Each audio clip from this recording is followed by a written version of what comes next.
राधे राधे जय जय जय श्री राधे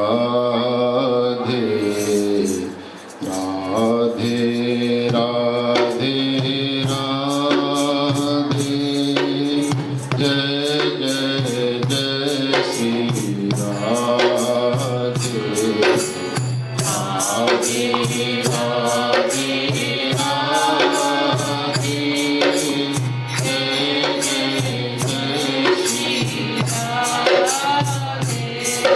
ओ राधे राधे राधे राधे राधे राधे बरसाने वाली राधे बरसाने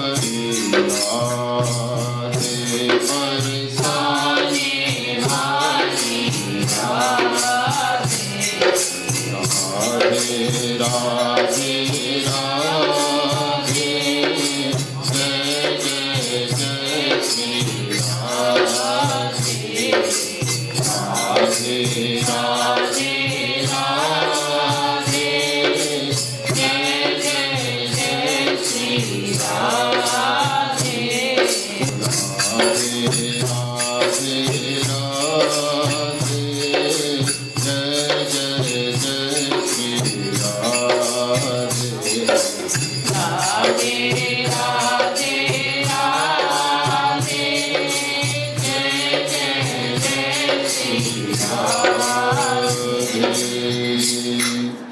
बोलिए श्री वृंदावन बिहारी लाल की जय। उपस्थित हरिप्रेमी सज्जनों, जैसे कि आप परिचित ही हो कि आज हम सब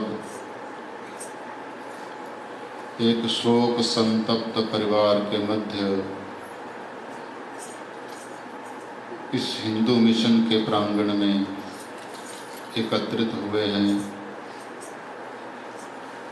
वो दिवंगत आत्मा श्री रामचंद्र प्रसाद जी, जो अपनी सांसारिक यात्रा संपूर्ण करके सदा के लिए श्री हरिचरणों में जा विराजे हैं, उनकी आत्मिक शांति के लिए ये आज की शांति सभा का आयोजन किया गया है। यद्यपि परिवार की तरफ से सनातन वैदिक पद्धति के द्वारा मरणोपरांत जो और दैहिक क्रियाएं हैं, मृत्यु के पश्चात के 12 दिन की जो क्रियाएं हैं, वो परिवार के द्वारा विधि विधान से संपन्न करवाई जा चुकी हैं। हरिप्रेमियों, हमारे शास्त्रों ने संसार शब्द की व्याख्या की कि संसार किसे कहते हैं, तो बताया संसरति इति संसारः गच्छति इति जगत। संस्कृत का जो भी शब्द बनता है वो धातुओं के द्वारा निर्मित होता है, और संस्कृत का कोई भी शब्द निरर्थक नहीं है। वो अपने आप में एक गहन अर्थ लिए है कोई भी शब्द। तो संसार का जो शब्द की व्याख्या की गई, संसरति इति संसारः, क्या मतलब कि जो हर समय, हर पल, हर क्षण मृत्यु की तरफ बढ़ रहा होवे, उसको बोलते हैं संसार। संसरति गच्छति, जो चलता रहे वह जगत है। और इस संसार में जो भी कोई आता है उसको एक ना एक दिन जाना होता है। वास्तव में हम अपनी जीवन यात्रा नहीं अपितु मृत्यु की यात्रा तय करते हैं। जब हमारा जन्म होता है तो जन्म के साथ अकेले हम नहीं आते हैं, हमारे साथ 5 वस्तुएं और आती हैं प्रत्येक जीव के साथ। कौन कौन सी? कि आयु कर्मंच वित्तंच विद्या निधनमेव च पंचैतान्यपि सृज्यन्ति गर्भस्थस्यैव देहिना। सबसे पहले तो आयु। हमारा जब जन्म हो जाता है तो जन्म से पूर्व ही आयु तय हो जाती है। आयु कर्मंच वित्तंच, इसने कर्म क्या करना है,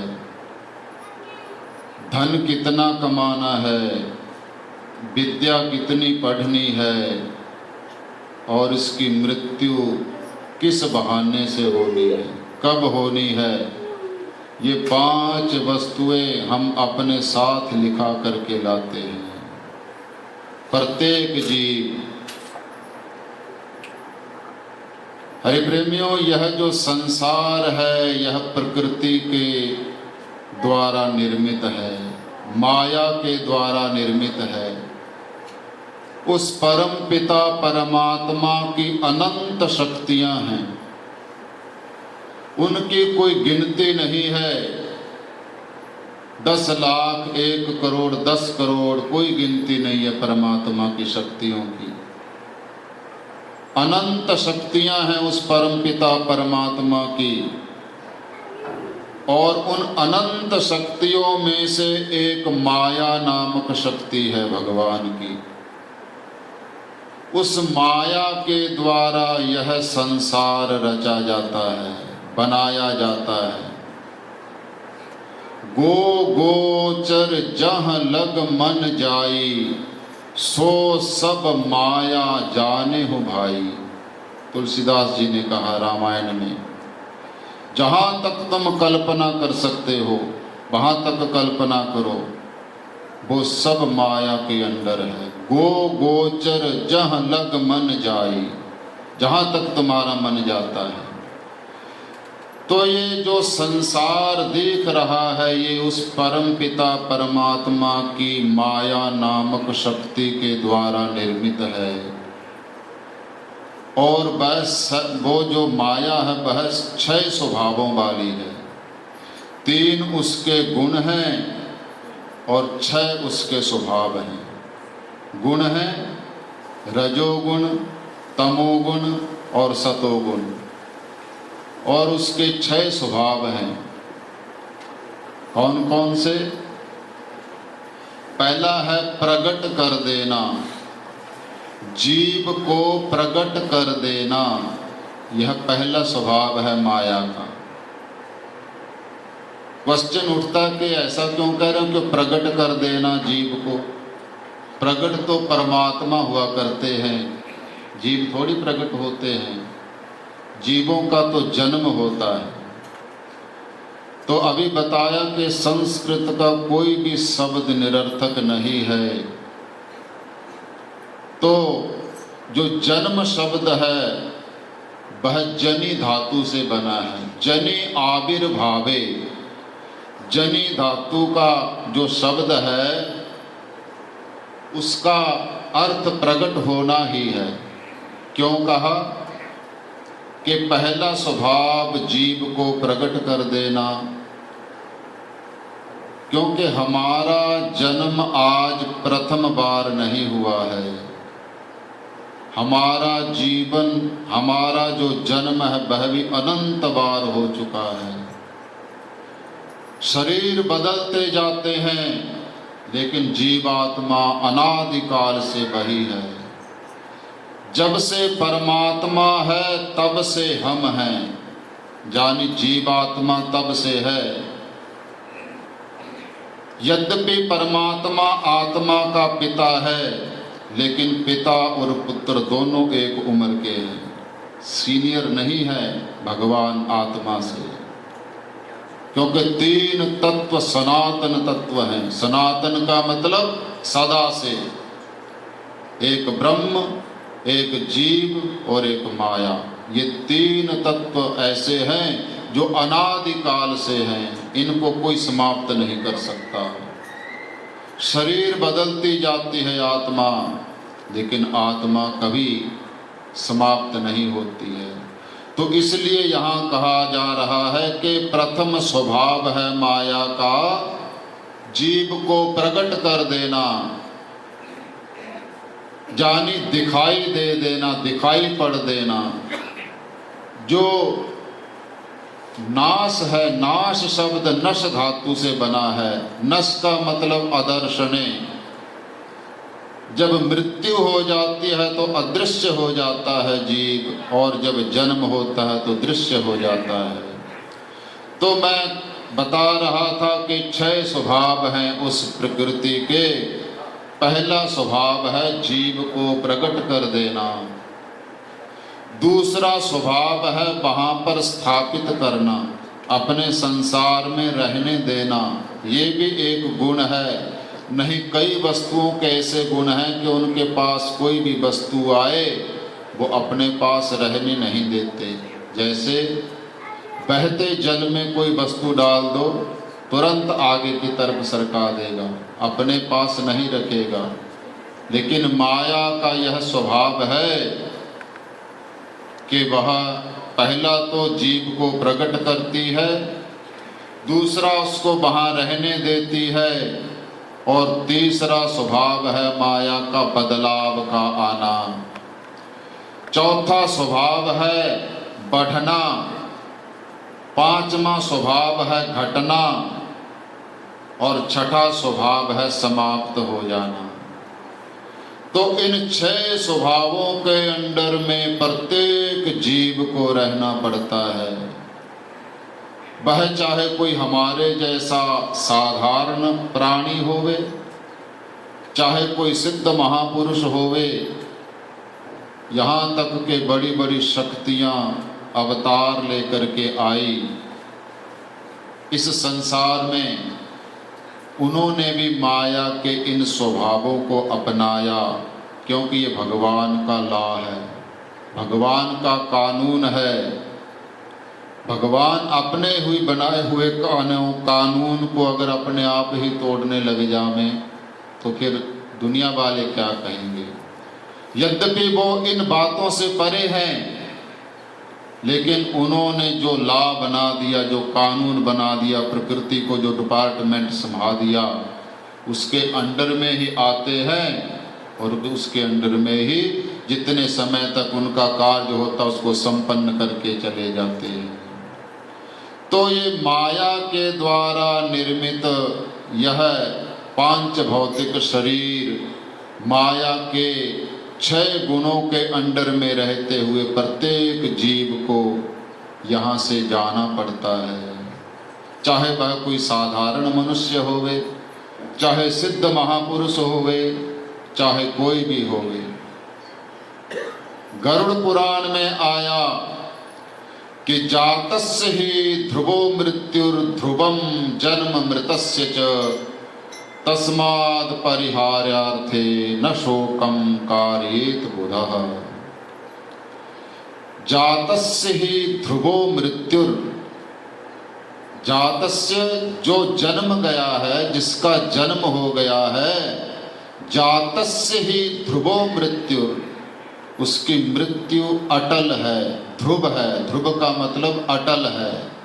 जातस्य ही ध्रुवो मृत्युर्ध्रुवम जन्म मृतस्य च, जो जन्म गया है उसकी मृत्यु निश्चित है, और जो मर गया है उसका जन्म फिर दोबारा निश्चित है। फिर जन्म लेगा। प्रजा मनु प्रजायन्ते, भागवत कह रही है कि हमारा जो है जन्म बार बार होता है और ज़्यादातर 99% अपने ही परिवार में होता है। क्यों, कैसे होता है? हमारे शास्त्र कहते हैं कि यम यम वापि स्मरन् भावं त्यजत्यन्ते कलेवरं तम तमैवैति कौन्तेय सदा तद भाव भाविता। स्वयं भगवान श्री कृष्ण गीता में कह रहे हैं कि जिस जिस विचार को, जिस जिस भाव को लेकर के प्राणी इस संसार से जाता है, वह उसी भाव को प्राप्त होता है। तो मृत्यु के समय पर सबकी मति कहाँ पर होती है? अपने परिवार में ही होती है। अभी बेटे की शादी नहीं की, अभी बेटी की शादी नहीं की, तो सबका ज़्यादातर जो है अंत समय में मति परिवार में ही रहती है। तो जब उसका दोबारा जन्म, अंत मति सो गति, यम यम वापि स्मरण भावम त्यजत्यन्ते कलेवरम, जिस भावना को रख करके जीव इस संसार से जाता है, वह उसी भाव को प्राप्त होता है। तो इसीलिए कहा कि परिवार में दोबारा जन्म होता रहता है, एक दूसरे के बेटे बाप बनते जाते हैं। तो जातस्य ही ध्रुवो मृत्युर्ध्रुवम जन्म मृतस्य च तस्मात् परिहार्यार्थे न शोकम कारयेत बुधः। हे गरुड़ जी, जो इस संसार में आता है उसकी मृत्यु निश्चित है, जो मृत्यु को प्राप्त हो गया उसका जन्म भी निश्चित है। इसलिए बुद्धिमान व्यक्ति को शोक नहीं करना चाहिए। हरि प्रेमियों,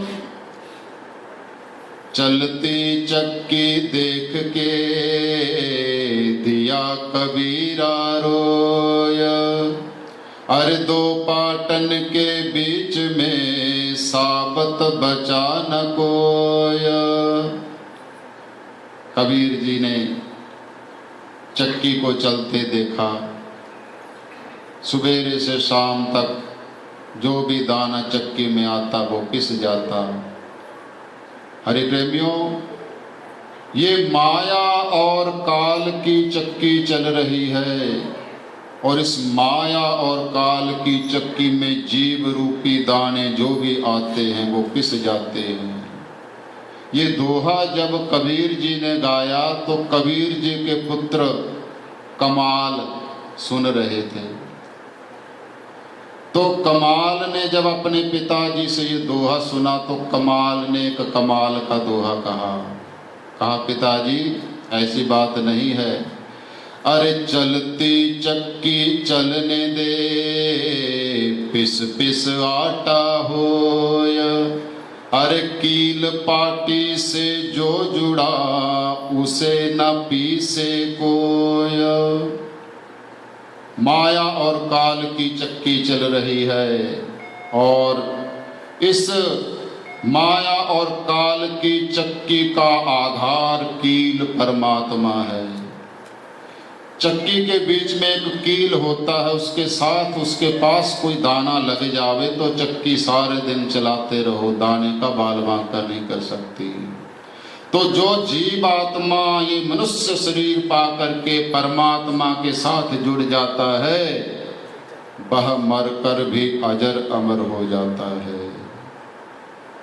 जिन भक्तों की, जिन संतों की आप कथाएं सुनते हैं जुग जुगांतरों से, जो याद रहते हैं वो मरा नहीं करते। हरि प्रेमियों, वो अजर अमर हो जाया करते हैं। जिनकी हम कथाएं श्रवण करते हैं भक्तों की, क्या वो आज हैं? नहीं, लेकिन जुगों जुगों से कथाएं चलती आ रही हैं, सबको याद है और अपने ही परदादाओं के ऊपर की पीढ़ियां हमें याद नहीं है। 150 वर्षों की बात हमें याद नहीं, जुगों की बात याद है। हरि प्रेमियों, ये क्यों? क्योंकि उन्होंने परमात्मा को पकड़ा, परमात्मा के साथ जुड़े तो आज वो अजर अमर हैं, जिनकी गाथाएं गाई जाती हैं वो कभी मरा नहीं करते। हरि प्रेमियों, ये जो मानव शरीर है, आया शास्त्रों में कि जात्य आयुर्भोगः, माया के द्वारा निर्मित यह संसार है और इस संसार में जो मानव आता है, हरि प्रेमियों, इस संसार में मानव को 3 वस्तुएं अपने किए हुए प्रारब्ध के अनुसार इस जन्म में प्राप्त होती हैं। जात्य आयुर्भोगः, प्रारब्ध कहते हैं हरि प्रेमियों 3 प्रकार के कर्म हैं, एक प्रारब्ध, एक संचित और एक क्रियमान। हरि प्रेमियों, संचित जो कर्म है, जैसे मैंने अभी बताया आपको कि हमारा अनंत बार जन्म हो चुका है, तो अनंत जन्मों के जो हम अनंत पाप और पुण्य के कर्म करते हैं उनको संचित कर्म कहते हैं। वो कर्म ही हमारे जन्म का कारण बनते रहते हैं। बहुत बड़ा कर्मों का पुंज है हम सब का। उस अनंत कर्मों के कुछ पुंज को दे करके परमात्मा जीव को जन्म देते हैं, जिसको बोलते हैं प्रारब्ध, लक, भाग्य, किस्मत। तो उस प्रारब्ध के अनुसार इस जीवन में हमको 3 वस्तुओं की प्राप्ति होती है। जात्य आयुर्भोगः, सबसे पहला है जाति, ब्राह्मण घर में जन्म मिल जाना, क्षत्रिय वैश्य शूद्र घर में जन्म मिल जाना, ये हमारे किए गए पिछले जन्मों के कर्मों के अनुसार हमें जाति मिलती है। ये किसी की बनाई हुई नहीं है जातियाँ। कई लोग कहते हैं कि ब्राह्मणों ने जातियाँ बना दी हैं, बांट दिया है समाज को।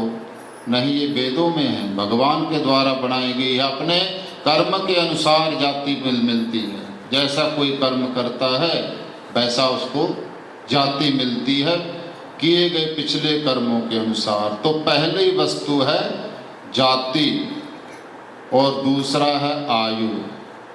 हमने जितने कर्म कर दिए हैं पिछले जन्म में, उन कर्मों को भोगने के लिए इस जीवात्मा को कितने श्वासों की जरूरत है, उतने ही श्वास दे करके मेरे परमात्मा इस संसार में जीव को भेजते हैं। हमारी आयु ना तो वर्षों में निर्धारित है, ना महीनों में, ना दिनों में, ना घंटों मिनटों में। हमारी आयु श्वासों के ऊपर निर्धारित है। हरि प्रेमियों, गरुड़ पुराण में आया कि एक स्वस्थ व्यक्ति 24 घंटे में 21,600 श्वास लेता है। उन श्वासों का उपयोग हमने कैसे करना है, यह हमारे ऊपर है। श्वासों को जल्दी खर्च करना है कि उनको बचा करके रखना है, यह अपने ऊपर है। परमात्मा ने दे दिए इतने श्वास, उन श्वासों को अगर आप बचाओगे तो लंबा जीवन जियोगे, उनको अगर जल्दी व्यतीत करोगे तो जल्दी जाना होगा। क्योंकि श्वास जितने लिख दिए उससे एक श्वास भी अधिक लिए बगैर जीव को यहाँ से कूच करना पड़ता है। इसलिए हमारे ऋषि मुनि लोग क्या करते थे, प्राणायाम के द्वारा श्वासों को जीतते थे, जो हजारों वर्षों तक की आयु भोगते थे। हरि प्रेमियों, तपस्या से, प्राणायाम से श्वासों को जो है लंबा किया जा सकता है, श्वासों को कम खर्चा किया जा सकता है। सोने से भी श्वास ज़्यादा खर्च होते हैं और विषय विकार भोगने से भी श्वास जल्दी खत्म होते हैं। तो हमारी आयु ना तो वर्षों पर निर्धारित है, ना महीनों में, ना दिनों में। इस जीवात्मा ने जितने कर्म कर दिए हैं उतने श्वास दे करके परमात्मा भेजते हैं और जब वो कर्मों का लेखा जोखा समाप्त हो जाता है तो एक भी श्वास लिए बगैर ज़्यादा जीव को यहाँ से जाना पड़ता है। पहला है जाति, दूसरा है आयु और तीसरा है उपभोग। उपभोग कहते हैं कि सुख समृद्धि के जो साधन हमको यहाँ पर प्राप्त हुए हैं वह भी हमारे पिछले जन्म के किए हुए कर्मों के अनुसार हमको प्राप्त हुए हैं। इस विदेश में हम वहाँ से कैसे आ गए, वहाँ पर जाना होता है तो एक तो जाति, एक आयु और एक उपभोग, ये जो है तीन वस्तुएं हमें पिछले जन्म के किए हुए प्रारब्ध के अनुसार यहाँ प्राप्त होती है। और हरि प्रेमियों,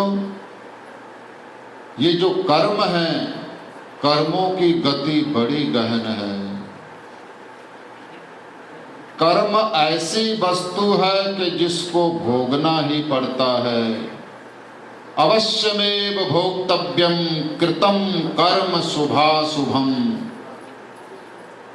गरुड़ पुराण में ही आया अवश्यमेव भोक्तव्यम। अवश्य भी लिखा और ही लिखा, एव का मतलब ही।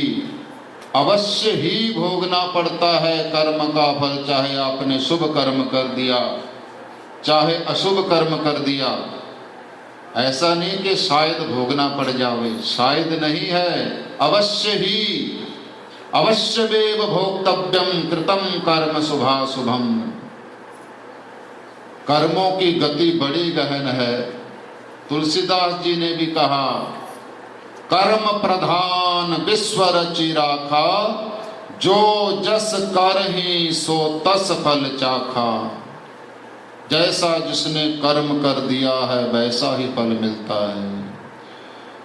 सुखाय कर्माणि करोति लोको, नैते सुखं वान्यदुपारवं। विन्देत भूयस्तत एव दुःखं, जदत्र युक्तं भगवान वदेन्न। हरि प्रेमियों, कर्मों की गति बड़ी गहन है।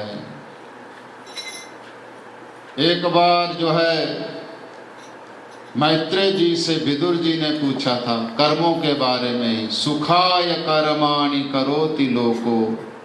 हे ऋषिराज, इस संसार में जो भी प्राणी कर्म करता है वह केवल और केवल एक कारण को लेकर के कर्म करता है। प्रत्येक कर्म के पीछे का रीजन केवल और केवल एक रीजन है और कोई दूसरा रीजन नहीं है। चैलेंज के साथ कहा, यद्यपि कर्मों में भिन्नता दिखाई देती है। एक ही समय में कोई बिजनेस करता है, कोई सर्विस करता है, कोई खेती करता है। एक ही समय पर कोई बैठ रहा है, कोई खड़ा हो रहा है, कोई सो रहा है, कोई सो से जाग रहा है, कोई रो रहा है, कोई हंस रहा है। कर्मों में भिन्नता है, लेकिन उन कर्मों के करने के पीछे का जो रीजन है वह केवल और केवल एक रीजन है। दूसरा कोई रीजन नहीं हो सकता, क्योंकि कारणेन बिना कार्यम न विद्यते कदाचन। बिना कारण के कोई भी कर्म नहीं हो सकता। प्रत्येक कर्म के पीछे कोई न कोई कारण होता है। हम सब यहाँ पर आए हैं, इसके पीछे भी रीजन है। अब फिर कुछ देर बाद यहाँ से चले जाएंगे, उसके पीछे भी रीजन है। प्रत्येक कर्म के पीछे कारण होता है। तो क्या कारण है जो हम कर्म कर रहे हैं? प्रत्येक जीव हर क्षण, गीता कह रही है, नहि कश्चित् क्षणमपि जागुत्तिष्ठत्य कर्मकृत्। कोई भी जीव 1/100 सेकंड को अकर्मा नहीं रह सकता। प्रत्येक क्षण कर्म कर रहा है। बैठना भी कर्म है, उठना भी कर्म है, बोलना भी कर्म है, सुनना भी कर्म है, सोचना भी कर्म है। कर्मों बिना कर्म किए कोई प्राणी एक सेकंड के लिए रह नहीं सकता। तो इसके पीछे रीजन क्या बताया? सुखाय कर्माणि करोति लोको। प्रत्येक जीव, हे ऋषिराज, प्रत्येक जीव कर्म करता है। किस लिए? वो इसलिए कर्म करता है कि मैं ये जो कर्म कर रहा हूँ, इस कर्म करने के बाद मुझे आनंद मिल जावे, मुझे सुख मिल जावे। सुखाय कर्माणि करोति लोको। चाहे कोई भी कर्म है, उसके पीछे का रीजन यही है कि हम जो ये कर्म कर रहे हैं, इसके करने के बाद हमें आनंद मिल जावे। आनंद की ढूंढ में पागल है प्रत्येक जीव, बच्चे से लेकर के 100 साल का वृद्ध। बचपन में हमने सोचा कि अगर पहली कक्षा पार कर गए तो आनंद आ जाएगा, दूसरी में हो गए तो दूसरी पास कर ले तो आनंद आ जाएगा, PhD हो गए, आनंद मिला क्या? फिर सोचा कि जॉब मिल जाए, फिर सोचा बाल बच्चे हो जावे, कोठी बंगला हो जावे तो आनंद मिल जाएगा। लेकिन वो आनंद जो हम ढूंढ रहे हैं उसके विपरीत चल रहे हैं, इसलिए मिल नहीं पा रहा है। ये हम सांसारिक आनंद ढूंढ रहे हैं, यद्यपि आनंद की परिभाषा है परमात्मा। आनंद का दूसरा नाम परमात्मा है। परमात्मा को ही आनंद कहते हैं। तो प्रत्येक जीव जो कर्म कर रहा है वह सुख प्राप्ति के लिए कर रहा है। लेकिन हे ऋषिराज, देखा क्या गया है कि प्राणी कर्म तो करता है कि मुझे सुख मिल जावे, लेकिन मिल जाता है उसको दुख। ऐसा क्यों होता है महाराज? जब प्राणी आनंद प्राप्ति के लिए, सुख प्राप्ति के लिए कर्म करता है तो उसको सुख मिलना चाहिए। भगवान दुख क्यों दे देते हैं जीव को? तो बताया मैत्रेय जी ने, सुखस्य दुःखस्य न कोपि दाता परो ददाति इति कुबुद्धिरेषः। हे विदुर जी, सुख और दुख देने वाले परमात्मा नहीं है। ये डिपार्टमेंट परमात्मा के पास नहीं है, सुख और दुख वाला। तो महाराज फिर भगवान की पूजा क्यों करते हैं लोग? अगर वो सुख दुख दे ही नहीं सकते तो लोग आरती क्यों उतारते हैं भगवान की? क्यों पूजन करते हैं बेकार में? नहीं, वो कृपा करते हैं। कैसे? परमात्मा की हमारे ऊपर अहेतुकी कृपा है। अहेतुकी का मतलब बिना कारण की, बिना रीजन की।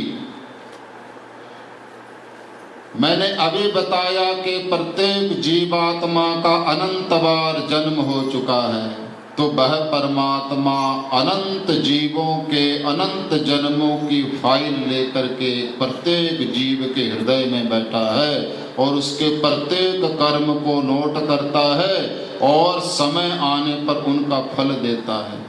ये परमात्मा की हमारे ऊपर अहेतुकी कृपा है, क्योंकि कर्म तो अपने आप फलित नहीं हो सकता।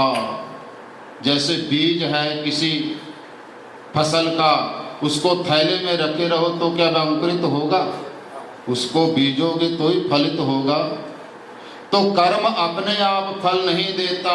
ये परमात्मा की हमारे ऊपर अहेतुकी कृपा है कि उसने अनंत जन्मों के अनंत कर्मों को नोट किया और समय आने पर हमें फल दिया। नहीं, हम क्या जानते थे कि हम जब 9 वर्ष के थे तो 9 मार्च वाले दिन हमने क्या क्या कर्म किए? कोई बता सकता है? कोई नहीं बता सकता। लेकिन परमात्मा के डायरी में, फाइल में प्रत्येक क्षण का कर्म नोट है और वह समय आने पर फल भुगतान करते हैं। अच्छा कर्म किया है तो अच्छा फल देंगे, बुरा कर्म किया है तो बुरा फल देंगे। सुख और दुख देने का जो है जो विधान है वह अपने ही कर्मों का है। परमात्मा तो कर्मों को नोट करते हैं और सब में सम भाव रखते हुए उनका फल प्रदान करते हैं। इसलिए कर्मों को बड़ा सोच समझ के करना चाहिए। कर्मों से ही मनुष्य भगवत प्राप्ति कर लेता है और कर्मों से ही नरकों की यातना भोगता है। जो अशुभ कर्म करते हैं पर उनको लिए दंड विधान है। जमराज के जमलोक में नरकों का निर्माण हो रखा है। जो फिर खोटे कर्म करने वालों को जो है एक एक कर्म की सजा दी जाती है और शुभ कर्म करने वालों को जो है शुभ लोकों की प्राप्ति होती है। इतना ही समाप्त नहीं किया, समय हो चुका। 1 मिनट के लिए कर्मों की समाप्ति करते हुए तो गरुड़ जी महाराज ने प्रश्न किया था स्वयं भगवान नारायण से कि महाराज ये तो कोई परमानेंट सॉल्यूशन हुआ नहीं। जीवों के कर्मों का जो बुरे कर्म करता वो नरक चला जाता है और जो अच्छे कर्म करता वह स्वर्ग चला जाता और फिर दोबारा आ जाता है इस दुनिया में। तो आने और जाने का चक्कर तो छूटा नहीं। महाराज ये आने और जाने का जो जन्म और मृत्यु का जो 2 दुख हैं, बड़े भारी दुख हैं, इनसे तो छुटकारा मिला नहीं। तो सदा के लिए छुटकारा कैसे मिले? सनातन मोक्ष जिसको कहते हैं वो कैसे मिले? तो बताया कि अगर सनातन मोक्ष चाहते हो तो वेदों के बताए हुए शुभ कर्मों को करो और उन कर्मों को जो है परमात्मा के चरणों में समर्पित कर दो। शुभ कर्म करो और उसमें अपनी कामना ना रखो। अपनी पर्सनल कामना को लेकर के शुभ कर्म ना करो। परमात्मा की प्रसन्नता के लिए कर्म करो और कर्मों का फल परमात्मा को सौंप दो। तो क्या होता है, जैसे बैंक में हमारा अकाउंट होता है, हमारे फ्रेंड का, दोस्त का भी अकाउंट है, हम अपने अकाउंट में जो है पैसे डालें ना, मित्र के अकाउंट में डालते रहे, कुछ देर तक, कुछ महीने सालों तक अगर लेन देन ना करें तो खाता डेड हो जाता है। बैंक जो खाते को डेड कर देता है। उसी प्रकार अगर हमने अपने कर्मों के खाते को डेड करना है, अपने खाते में कर्म करो ना, जो शुभ कर्म किए भगवान के खाते में डालते चलो तो कर्मों से छुट्टी मिल जाएगी। जब 0 हो जाएगा बैलेंस तो जो है हमें सदा के लिए मुक्ति मिल जाती है, जिसको मोक्ष कह देते हैं, भगवान का लोक कह देते हैं। तो ऐसे यह कर्मों की गति है हरि प्रेमियों। कर्म बड़े सोच समझ करके करने चाहिए। जिस समय हम कर्म करते हैं उस समय हमें बढ़िया लगते हैं, लेकिन जब फल भोगना पड़ता तो हम देखते हैं कि ये कैसा हो गया। कांटेदार वृक्ष के बीज में कांटे नहीं होते हैं, लेकिन जब वो फलित होकर के आता है तो कांटे लग जाते हैं। तो इसलिए कर्मों को सोच समझ करके करना चाहिए। अंतिम शब्दों में हम उस दिवंगत आत्मा श्री रामचंद्र प्रसाद जी को हम सब जो है यहाँ पर अंतिम श्रद्धांजलि अर्पित करने के लिए एकत्रित हुए हैं। तो सब ने मिलकर के परमात्मा के चरणों में प्रार्थना करनी है कि हे प्रभु, उस दिवंगत आत्मा को आप अपने चरणों में निवास देवें, उनको जो है सदा के लिए अपने लोक का निवासी बनावें। हम सब प्रार्थना करें। मैं कुछ मंत्रों का उच्चारण करूंगा, आप सब ने हाथ जोड़ करके जो है भगवान से प्रार्थना करनी है। तो किसी न किसी के मन से सच्ची वह प्रार्थना निकलेगी जो परमात्मा को जो है स्वीकार्य होगी और परमात्मा उस दिवंगत आत्मा को अपने चरणों में स्थान देंगे। तो सब ने जो है 2 मिनट के लिए मौन होकर के अंतिम श्रद्धांजलि जो है समर्पित करनी है। ओम अनाधिनिधनो देव शंख चक्र गदाधर अक्षय पुंडरीकाक्ष जीव मोक्ष प्रदो भव। अयोध्या मथुरा माया काशी कांची अवंतिका पुरी द्वारावती गेया सप्तैता मोक्षदायका। अत्सि पुष्पसङ्कासं पीतवासं जनार्दनं ये नमन्ति गोविन्द न तेषां विद्यते भयं। जय त्वं देवदेवेश जय जन्मक्षयाक्षय जय कायदभक्तानां प्रभो विष्णो नमोऽस्तु ते। अच्युतानंद गोविंद विष्णो माधव केशव अस्य जीवस्य मोक्षार्थं सुप्रीतो भवतर्पिताः। सद्गतिरस्तु सद्गतिरस्तु सद्गतिरस्तु। बोलिए श्री वृंदावन बिहारी लाल की जय। श्री लक्ष्मी नारायण भगवान की जय।